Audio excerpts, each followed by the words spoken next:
Hi, my name is Julie Ursi. I am Solution Advisor Business Intelligence at SAP Belux. In this short video, I would like to explain how data preparation is done in Lumira Discovery. Since Lumira 2.0 is not yet general available, I have added a disclaimer.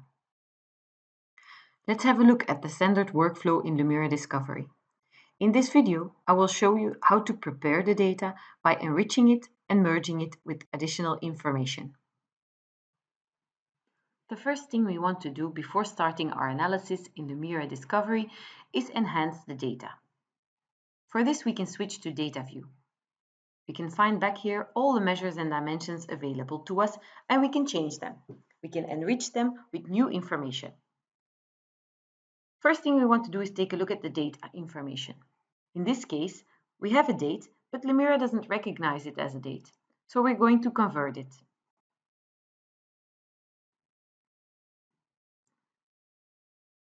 Now we have a date available in our dataset. What we want to do is be able to drill down from year level to date level.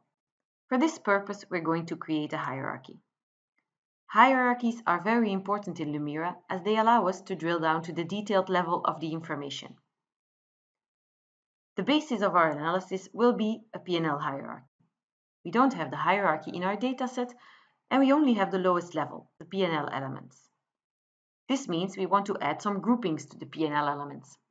We can either do this manually by using one of the functions available to change the data, for example, the group by, but in this case, we have the groupings available on an Excel file on our PC. So we're going to add this information. I have here the P&L file for the groupings. We find here the P&L elements that we have already in our dataset and the groupings assigned to them. Now I have both datasets available to me in my story. What I need to do now is link them together. There are three ways to link the data. We can either merge the information, for example, when we have attribute information that we want to add to the already existing file, but we can also append datasets, for example, when we have monthly figures coming in. We can also link the datasets when we have two datasets with different granularity and we still want to be able to analyze across these datasets on an aggregated level. In this case, we're talking about adding P&L groupings, so we're going to merge the datasets. When we merge them, we can define on what level we want to merge them, in this case, the P&L elements. We can choose here a left outer join or an inner join. When we merge the data, the P&L groups will become available to us in our original dataset. Now, next thing we need to do is actually create the hierarchy. So we're going to create the hierarchy and we're going to custom create it. We have the P&L groups and the lower level will be the P&L elements. And just like that, we created a new P&L hierarchy. This P&L hierarchy will allow us to do some analysis down to the detailed level of the P&L elements by starting first on a group level. We also want to be able to analyze our controlling information on a map. Luckily, in this case, we have some geographical information available in our dataset. We have the country and the city. In order to be able to plot the information on a map, we need to create a geographical hierarchy. In this case, we create the hierarchy based on the names, since we don't have the long lat codes.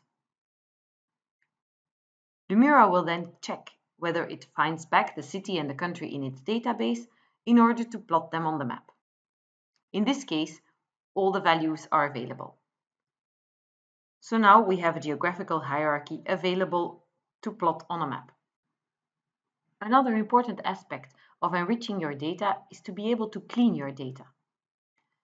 When we uploaded P&L groups, we can take a look at what is available in the P&L groups. We can see the different values and we can see how many of these values occur. When we look at the data available in the P&L groups, we can quickly see that there are two values that actually should be the same and one is wrong. We need to clean this up. We can clean it up by replacing the value with the correct one.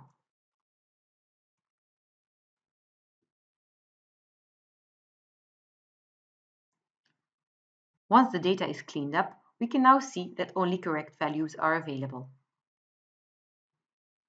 There are many other functions that you can use to clean and enrich the data. You can find them back in the context menu.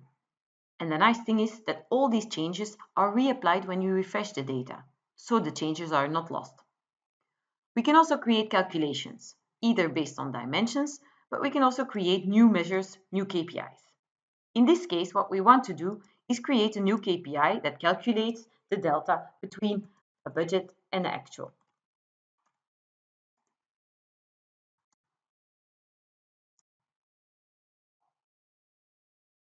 And we have added a new KPI that we can later reuse in our analysis. Now that we are done with the preparation of our data by enriching it, changing it, and cleaning it, we can actually start our analysis by switching to Design View. Thanks for watching this video. In case you are interested to learn more, especially about visualizing your data, check out my tutorial video, which contains a complete introduction into Lumira Discovery. Or check out my other Lumira 2.0 videos. Good luck and have fun with Lumira Discovery.